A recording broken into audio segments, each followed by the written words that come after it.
Hemos tenido una semana muy movida, una semana muy interesante y yo diría casi que hasta inolvidable. Porque nunca en mi vida, en todos los años que tengo, me había pasado lo que en esta semana me ha pasado. Como decía ayer en la boda de Damaris y Diego, en la Biblia se relatan muchos acontecimientos y muchas historias donde el estado de ánimo de una persona se puede manifestar, ¿no? Júbilo, tristeza, amargura, dolor, etcétera, etcétera, ¿no? Y creo que una de las expresiones tal vez de más dolor, no porque no tengamos esperanza de vida eterna, ni mucho menos, sino porque simplemente somos humanos. Y hasta el mismísimo Señor Jesucristo también en esa experiencia lloró, fue que el día martes despedí a mi madre. Después de 80 y tantos años, pues no me quedó más remedio de ir a Las Palmas y darle el último adiós y compartir unas palabras en su funeral, cosa que ya hice cuando había muerto también mi padre. Así que la semana para mí, llegué el domingo, después de un largo viaje por carretera de muchas horas y de más de 36 horas en un barco navegando de la península aquí. Llegué el domingo y el lunes ya me dieron la noticia de que las cosas estaban un poco complicadas y el día martes pues ya tuve que ir a Las Palmas y ya pues, en fin, ya todos conocen el resto de la historia, ¿no? Y esa misma semana pasé de enterrar a mi madre a celebrar una boda en el día de ayer. Es decir, que así es la vida, ¿no? Uno pasa de un extremo a otro y uno tiene que estar preparado para todo. Me llamó mucho la atención cuando el jueves estuve en el culto y escuché a Alberto predicar y habló fundamentalmente del personaje bíblico de Jacob, haciendo algunas referencias de su hermano Esaú. Digo que me llamó mucho la atención porque durante todo ese largo viaje de prácticamente todo el día, así salí a las 9 de la mañana y llegué casi a las 9, 10 de la noche a mi destino. Durante todo el camino yo estuve prácticamente todo el día pensando y meditando y reflexionando precisamente sobre el personaje de Jacob y de su hermano Esaú. Y luego después, cuando me monté en el barco, como son tantas horas, y además tienes una pequeña mesita dentro de la habitación, pues allí estuve también leyendo prácticamente todo lo relacionado con la vida de Jacob, o mucho de lo que nos cuenta la Biblia, y también del personaje de Esaú. Por eso digo que cuando el jueves te escuché predicar en un hermoso mensaje de la vida de Jacob y Esaú, pues yo digo, bueno, capaz que el Señor quiere que en esta semana reflexionemos sobre la vida de estos hermanos gemelos, ¿no? No hay muchos ejemplos de hermanos gemelos en la Biblia, solamente hay un ejemplo en el Antiguo Testamento y otro en el Nuevo Testamento, ¿verdad?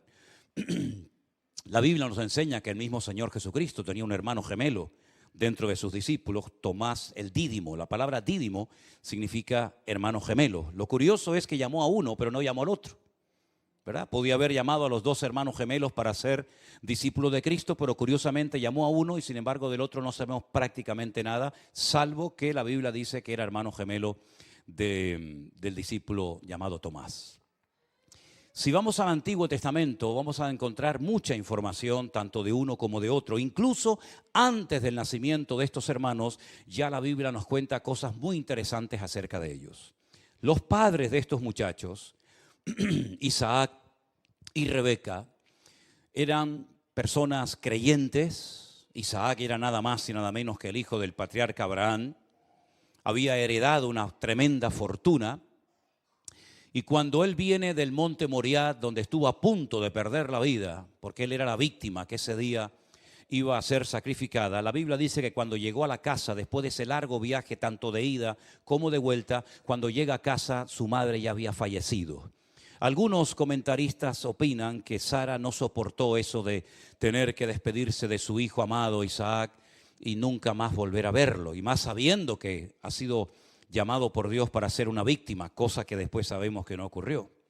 Cuando Isaac vuelve, dice la Biblia que con un dolor y una tristeza tremenda, él sale al campo a meditar, a reflexionar y se va a un lugar llamado el Pozo del Viviente que me ve. Y allí meditando por las tardes, ¿verdad? Y buscando tal vez aliento y reconfortamiento de su alma en el Señor, dice la Biblia que viene en el horizonte una mujer que después sería su esposa, ¿verdad? Ahora, es interesante notar que cuando ellos se casan, se dan cuenta de que ella es estéril, tiene exactamente el mismo problema que tuvo su madre antes de parirlo a él. Sara era estéril. Pero el Señor abrió su matriz y él nació. Entonces él ya tiene un punto de referencia. Él ya sabe que el Señor también puede hacer ese milagro ahora en su vida, en su matrimonio. Y dice que oró por su esposa Rebeca, y el Señor la visitó no solamente con un bebé, sino con 2. Pero fue un parto muy complicado.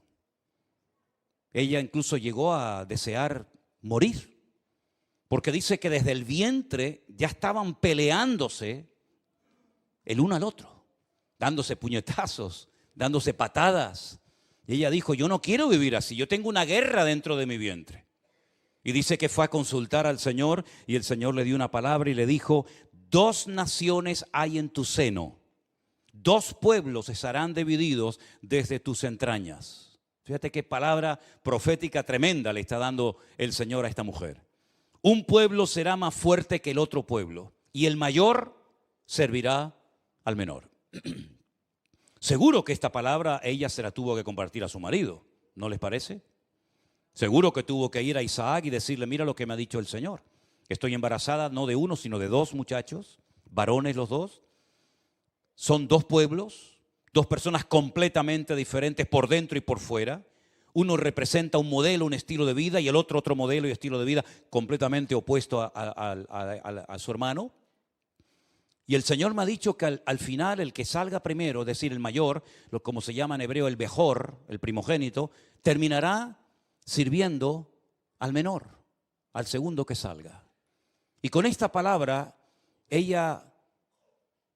llegó el momento del alumbramiento, y cuando nacieron los 2 se produjo un hecho insólito que la Biblia registra. La Biblia dice que cuando sale el mayor, velludo, muy peludo, ¿verdad? Esaú, su otro hermano Jacob lo llevaba agarrado del calcañar del vientre y del calcañar desde el vientre de su madre, y no lo quería dejar salir. Y entonces su padre, al observar eso, le dijo, te vas a llamar Jacob. Y la palabra Jacob tiene una primera letra que es como un gancho, que se llama la letra Yod, que es el gancho que representa cómo él agarró a su hermano y no lo dejaba salir. Pasó el tiempo. Y evidentemente al poco tiempo comenzaron a notarse las tremendas diferencias que había entre uno y otro. Dice que uno, Jacob, era un varón quieto.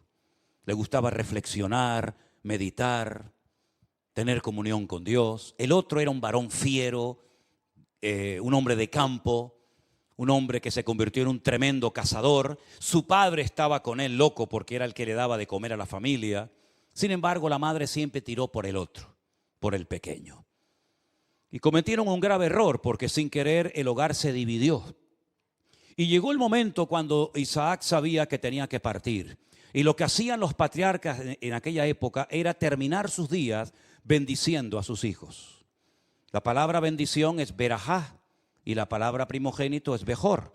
Luego va incluida la berajá en el bejor y viceversa. Es decir, la primogenitura permitía heredar una bendición especial del Padre. Una bendición no solamente material, que era que consistía en 3/4 partes de la herencia material del viejo, y una bendición espiritual que le marcaba su destino hasta el último momento de su vida. Cuando llegó el momento de la bendición, ya Isaac, ciego, ya no podía distinguir a uno de otro.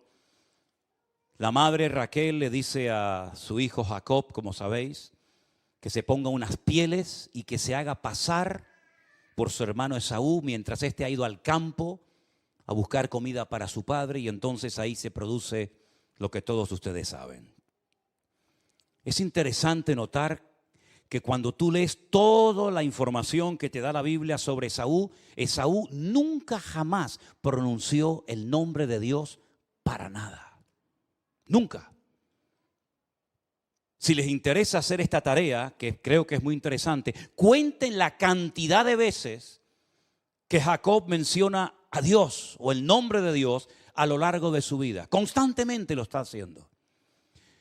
Hay un pasaje, un capítulo donde se produce un reencuentro de los hermanos después de muchos años de estar enfrentados el uno con el otro.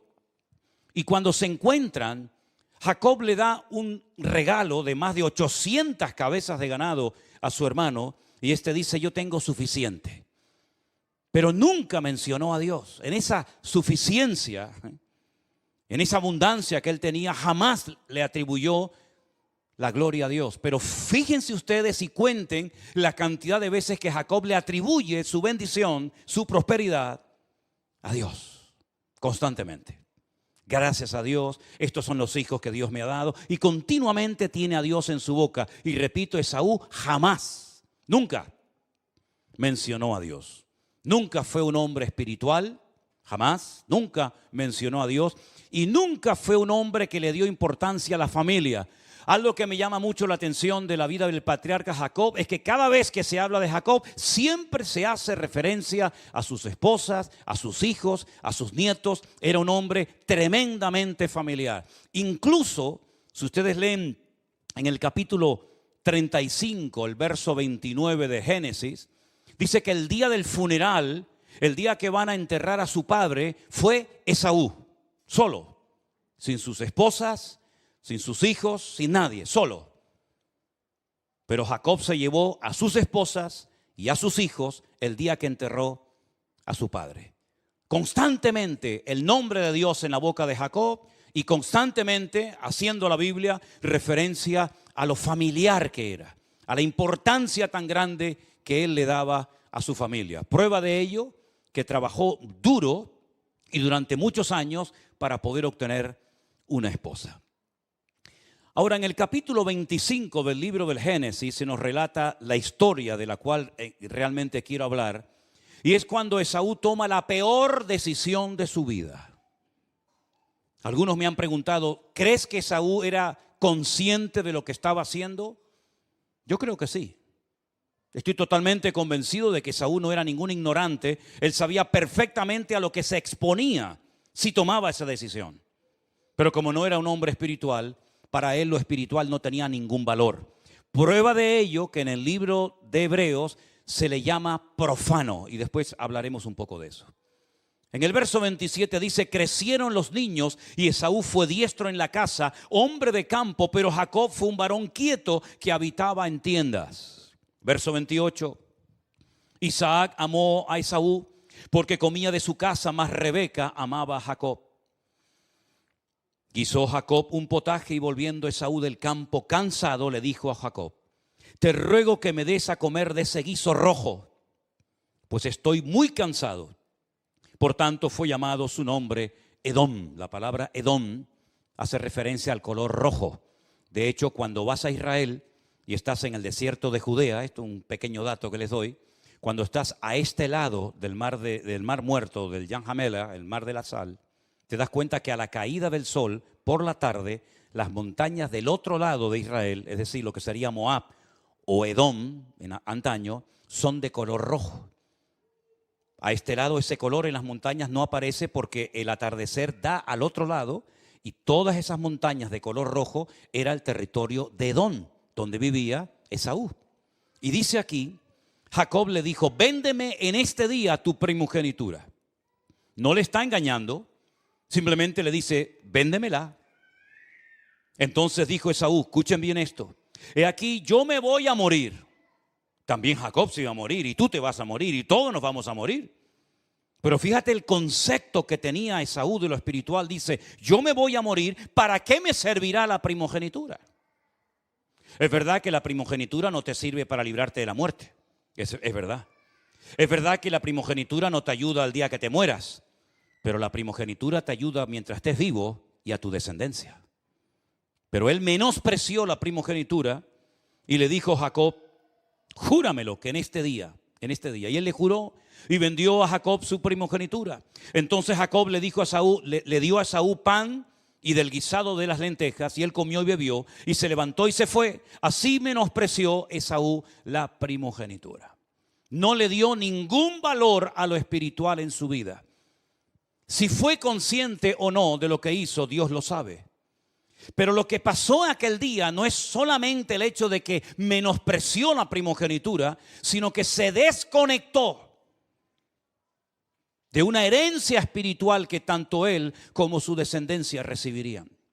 No se olviden que ya fue su abuelo Abraham y su padre Isaac los que habían recibido aquella promesa de que en ti serán benditas todas las naciones de la tierra. Y bendeciré a los que te bendigan y maldeciré a los que te maldigan.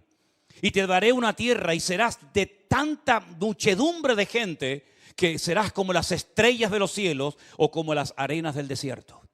Él se desconectó de todo eso. Y de ser una generación de redención, de ser una generación de bendición, pasó a ser un siervo de su hermano menor. Menospreció la primogenitura, se desconectó del plan eterno de Dios. Incluso si leemos en el Nuevo Testamento la genealogía de Cristo, encontramos a Jacob, porque la genealogía de Cristo es la genealogía de los primogénitos.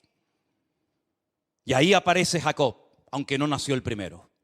Y él menospreció su primogenitura y por lo tanto no aparece en la genealogía de nuestro Señor Jesucristo. Fíjate tú de lo que estamos hablando, ¿eh?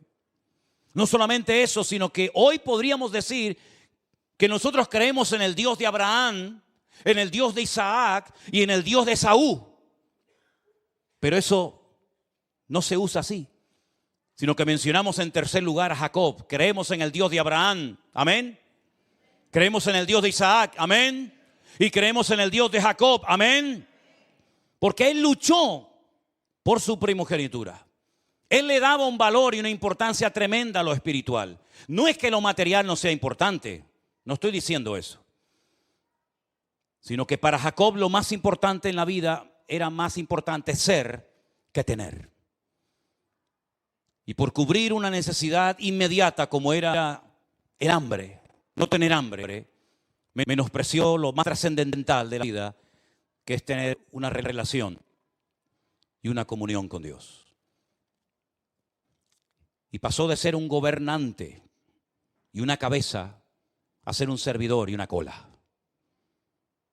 El mayor servirá al menor, pero el que llevará la voz cantante y el que gobernará y del cual saldrá el Mesías será del primogénito, en este caso de Jacob. Fíjate la cantidad de cosas que podemos perder al menospreciar las cosas espirituales y al valorar excesivamente las cosas materiales. Cometió la peor equivocación y la peor locura de su vida.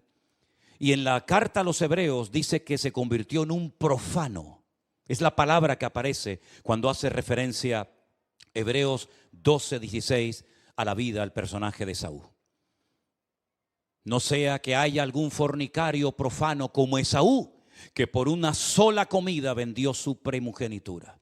Un profano es una persona que no le da ningún valor, ninguna importancia a las cosas sagradas, como en esta ocasión era la primogenitura, la opción a heredar la bendición del Padre. Dice que después lloró con lágrimas, pero ya era demasiado tarde. La Biblia nos enseña que en la vida hay un tiempo para todo. Y por eso dice la Escritura: si oyereis hoy su voz, no endurezcáis vuestros corazones, como hicieron vuestros padres, sino que si hoy el Señor te habla, abre tu corazón y deja que la bendición de Dios fluya sobre tu vida, porque no solamente las bendiciones de Dios te alcanzan a ti, sino que pueden ser transmitidas a otras generaciones, a otras personas que a lo mejor todavía en el día de hoy ni siquiera existen o han nacido. Esaú fue un loco. Esaú, por su materialismo, por su falta de visión, por su falta de espiritualidad, hipotecó su vida y se convirtió en un ser amargado, en un ser frustrado. Fíjate que cuando se produce el reencuentro de los hermanos después de tantos años distanciados, porque Esaú había jurado que iba a matar a su hermano tarde o temprano, cuando se produce ese encuentro, lo que le presenta Jacob a su hermano son hijos, mujeres, miembros de su familia, y lo que le presenta Esaú a su hermano son guerreros, 400 hombres armados hasta los dientes. Ahí puedes ver la diferencia de temperamento, la diferencia de carácter entre uno y otro, ¿verdad? Jacob dependía de Dios, Esaú viviría por su espada. Por eso el salmo que se ha leído en esta tarde es muy hermoso, porque el salmista dice: mejor es confiar en Dios que confiar en los hombres. Mejor es confiar en Dios que confiar en los príncipes. En otras palabras, nuestra fortaleza no está en lo que tenemos, sino en el Dios todopoderoso, que ha prometido estar con nosotros todos los días hasta el fin del mundo. ¿Cuántos dicen amén? Vivió por su espada en vez de depender del Señor. Nunca mencionó a Dios en su vida y eso le pasó factura. Porque cuando llegó el momento de la oportunidad de oro, de decir, ¿cómo te voy yo a vender la primogenitura? ¿Cómo voy yo a renunciar a la bendición de mi padre? No le dio ningún valor. Y por no darle valor a lo espiritual, terminó perdiendo su presente, hipotecando su futuro. ¿Qué es de los descendientes de Esaú? ¿Qué es de los edomitas hoy en día? ¿Qué quedó de esa generación? ¿Qué quedó de esa gente? ¿Qué quedó de ese pueblo? ¿Qué quedó de ese territorio? Nada, absolutamente nada.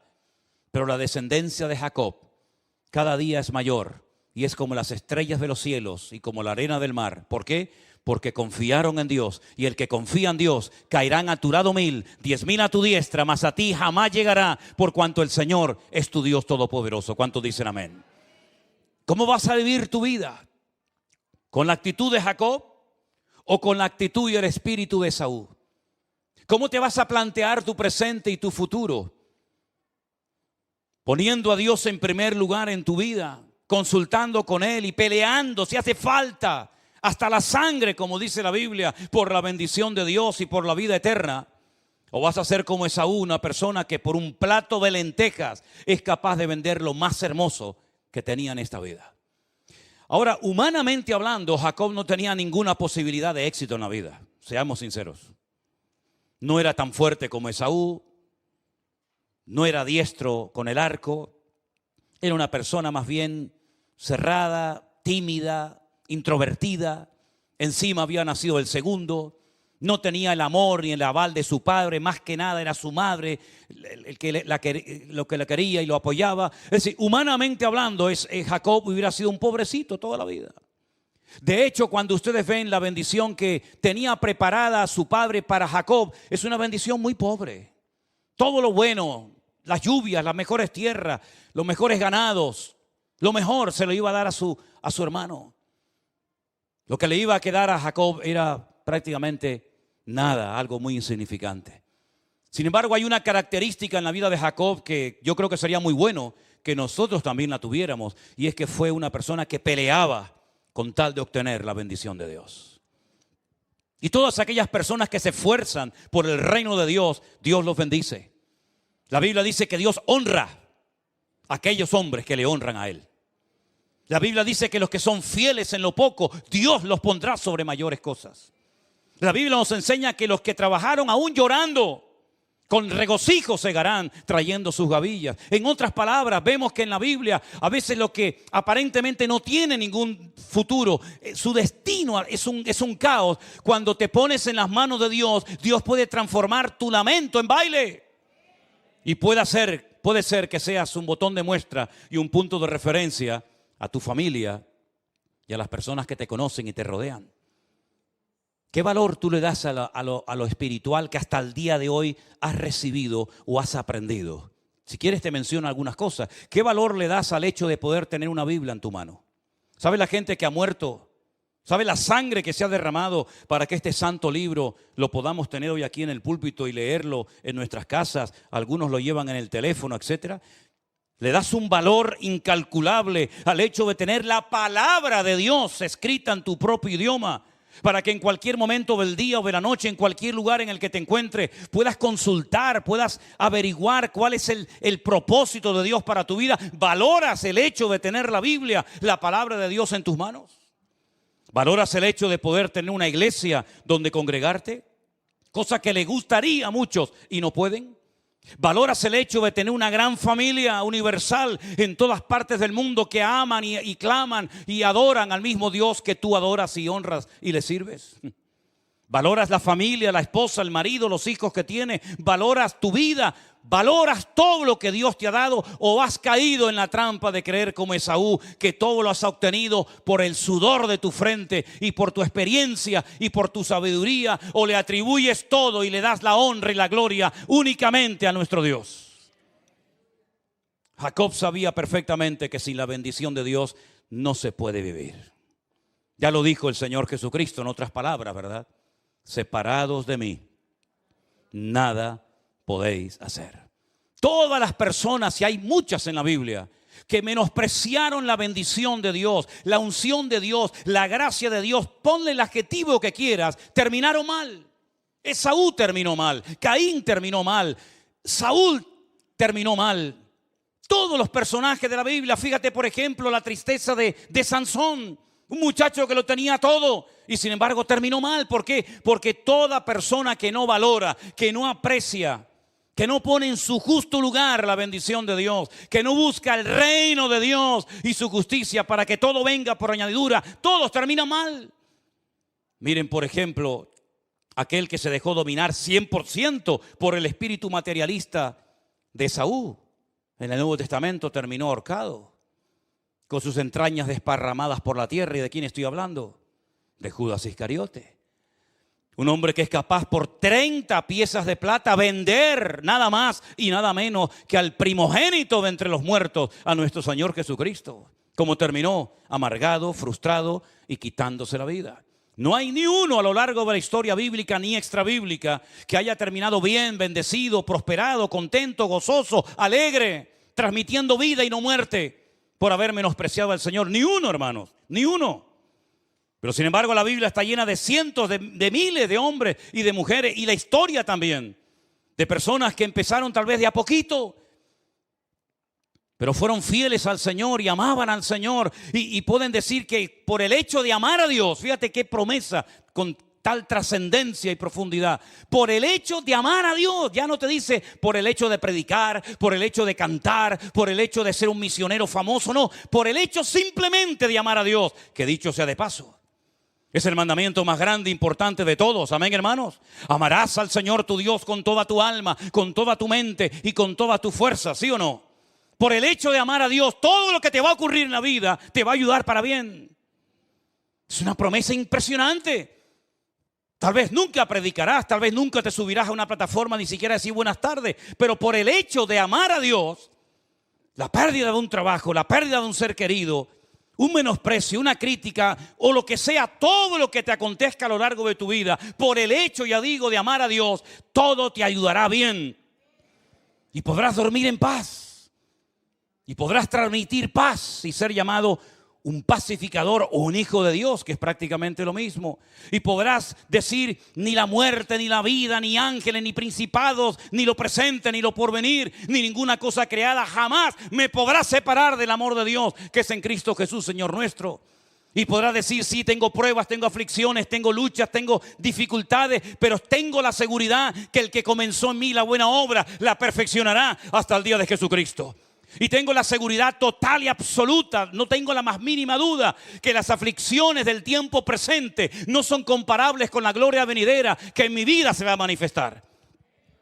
Pero así nunca ha podido hablar jamás Esaú, ni ninguno de los que yo llamo cobardes.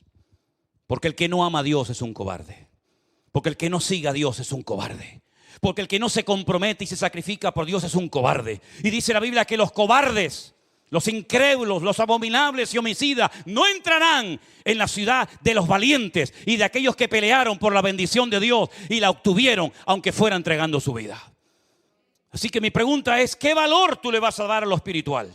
¿O crees que eres más importante que el otro porque tienes un mejor coche o auto o carro que el otro? O mejor ropa, o mejor reloj, o mejor casa, o mejor sueldo y una nómina mejor. Hermanos, eso no sirve para nada. Eso es efímero y pasajero.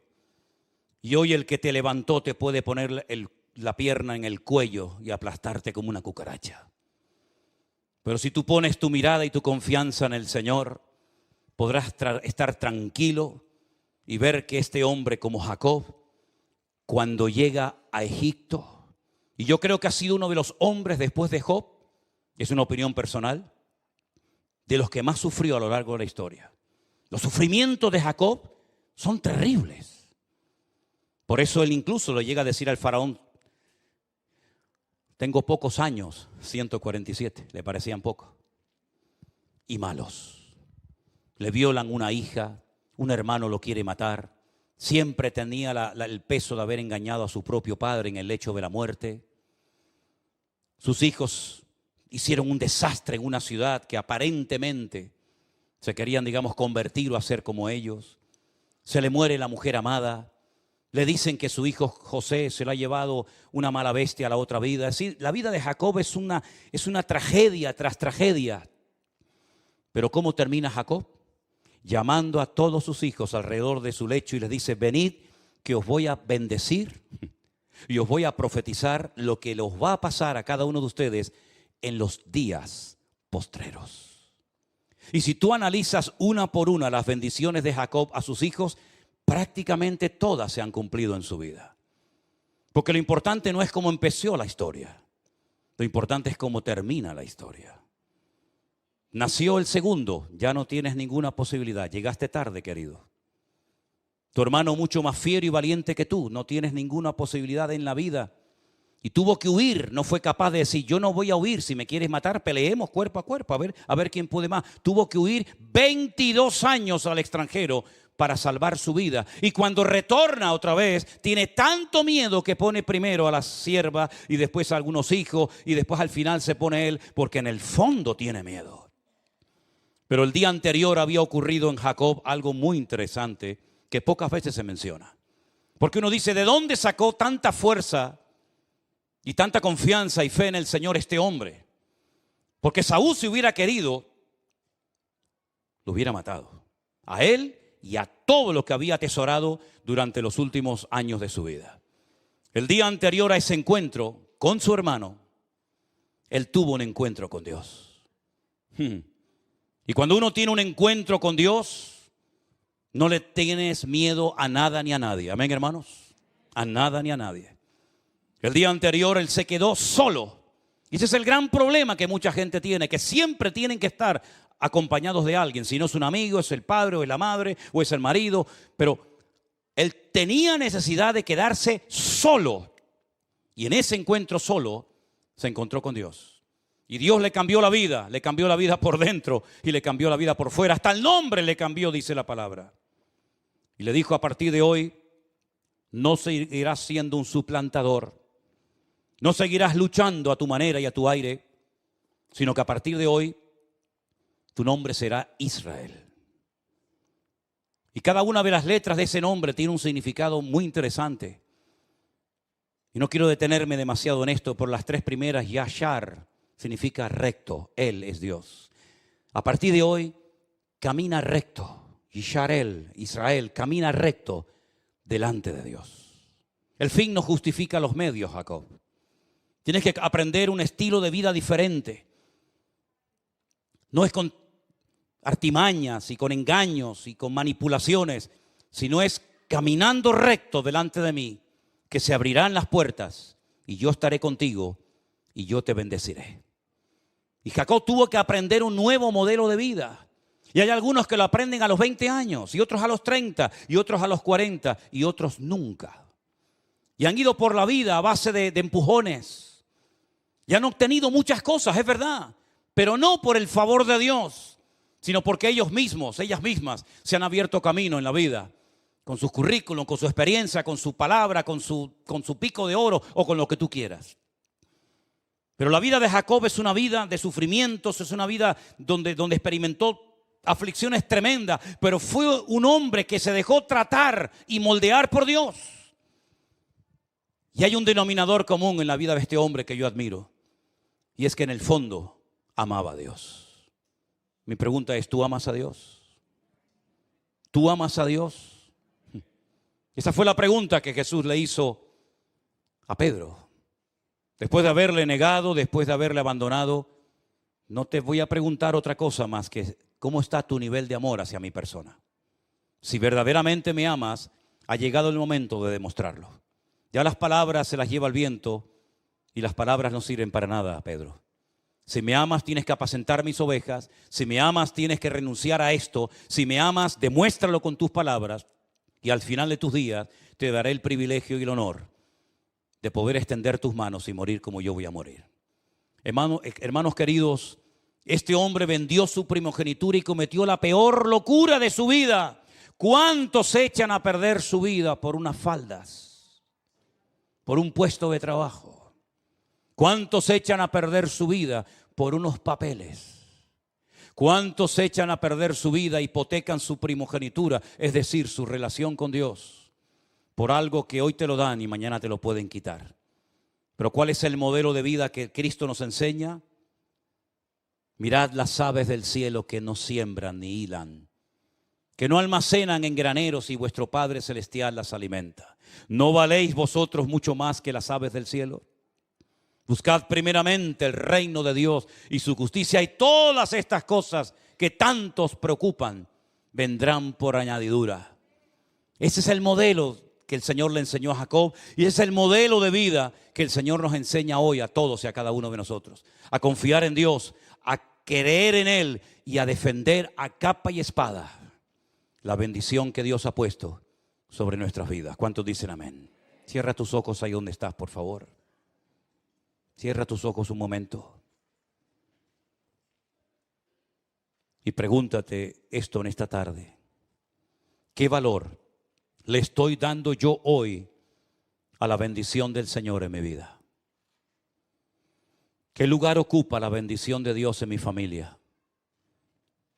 ¿Hasta dónde estoy dispuesto a sacrificarme o a esforzarme con tal de obtener la bendición de Dios?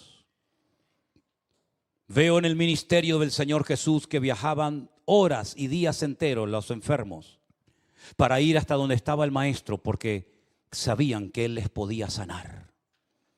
Y hacían un esfuerzo tremendo viajando, doloridos, enfermos, cojos, ciegos, mudos, leprosos, paralíticos, para llegar hasta el Maestro para que Él orara y pusiera sus manos sobre ellos. Hermanos queridos, el esfuerzo en Dios siempre será recompensado por nuestro Dios. Cualquier mínimo esfuerzo que hagamos por Él, Él no es injusto para olvidarlo. Lo tendrá bien presente y bien en cuenta. Lo que ustedes están haciendo, mis amados hermanos, Dios lo está viendo. Aunque nadie diga un gracias, aunque nadie haga el más mínimo acto de reconocimiento, de gratitud, lo que tú estás haciendo para el Señor lo está viendo perfectamente y tomando buena nota. Guarda tu corazón, no busques la recompensa en los hombres, porque mejor es confiar en Dios que confiar en el hombre. Mírale a Él, confía en Él, y aquello que dabas por perdido, en cualquier momento se puede aparecer en tu camino y volver a abrazar a aquel hijo perdido como fue José. Cuando sus hermanos le habían engañado, sus hijos le habían mentido, haciéndole creer que una mala bestia del campo lo había despedazado, al final se produjo el reencuentro entre el Padre y el Hijo. Y es que en Cristo hay restauración. En Cristo se pueden restaurar relaciones. En Dios se pueden otra vez a poner juntos y mirar juntos y caminar juntos y servir juntos al Señor. No des por perdido tu matrimonio, tu familia, tus hijos, tu ministerio. Confía en el Señor y Él hará. Aleluya. Bendito sea tu nombre, oh Dios. Te adoramos, Dios del cielo y de la tierra. Nos humillamos delante de ti y te pedimos perdón por las veces que no hemos valorado la bendición espiritual, la presencia tuya en nuestras vidas. Aleluya. Gracias, Señor Jesús. Gracias, Señor. Dígale al Señor: a partir de hoy me tomaré más en serio mi comunión contigo. A partir de hoy me esforzaré. Y si tengo que salir un poquito antes del trabajo para poder venir a la iglesia y poder agarrar algo de la bendición del mensaje, lo haré. Y si tengo que esforzarme de cualquier manera, lo haré. Pero quiero ser un valiente y osado y atrevido en el reino de Dios. Porque solamente los valientes arrebatan las bendiciones del cielo. Aleluya. Gloria a tu nombre, Jesús. Gracias, Jesús. Póngase de pie conmigo. Rey de reyes, Señor de señores, admirable, consejero, Dios fuerte, Manuel, Dios con nosotros. el Cordero que fue inmolado, eres digno de tomar el poder, las riquezas, la sabiduría, la fortaleza, la honra y la gloria y la alabanza por los siglos de los siglos. Amén. Cántalo conmigo, hermano. Rey de reyes, Señor de señores, admirable. Admirable. Sí, Señor. Consejero, Dios fuerte, Emmanuel, Dios con nosotros. El Cordero que fue inmolado, eres digno de tomar el poder, las riquezas, la sabiduría, la fortaleza, la honra y la gloria y la alabanza. Aleluya. Por los siglos de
Señor de señores, admirable, admirable. Consejero, Dios fuerte, Emmanuel, Dios con nosotros. El Cordero que fue inmolado, eres digno de tomar el poder, las riquezas, la sabiduría, la fortaleza, la honra y la gloria y la alabanza. Amén. Por los siglos de los siglos. Cántele, iglesia, al Señor. Ustedes, Rey de Reyes, vamos fuerte.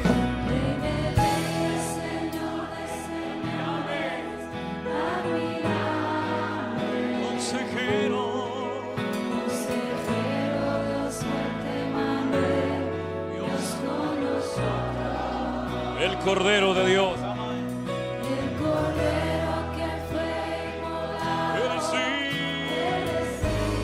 digno de tomar el poder, las riquezas, la sabiduría, la fortaleza, la honra y la gloria y la alabanza. siglos de los siglos. Una vez más, fuerte arriba. Aleluya. Y la gloria. Rey de reyes, Señor de señores, admirable.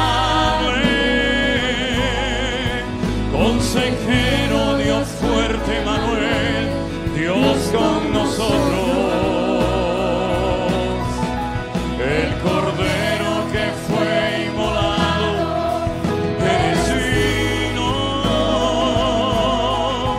de tomar el poder, las riquezas, la sabiduría, la fortaleza, la honra y la gloria y la alabanza por los siglos de los siglos. Amén. Por los siglos de los siglos. Amén. Por los siglos de los siglos.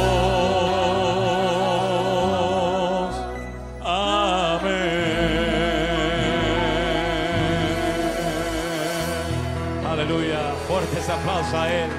Amén. Amén. Gloria a Dios. Gloria a Dios. Fuertes aplausos. Fuertes aplausos a Él. Aleluya. Aleluya. Aleluya. Te alabamos. Te alabamos, Señor. Te alabamos, Señor. Por los siglos de los siglos. Por los siglos de los siglos. Aleluya. Aleluya. Aleluya. Te adoramos. Te adoramos. Te adoramos, Señor, aleluya. Adoremos al Señor, hermanos. Adoremos al Rey. Adoremos al Dios de Abraham, al Dios de Isaac, al Dios de Israel. Adoremos a Él, aleluya. Aleluya, aleluya. Gloria a tu nombre. Gloria a tu nombre. Fuertes aplausos a nuestro Dios. Aleluya, aleluya.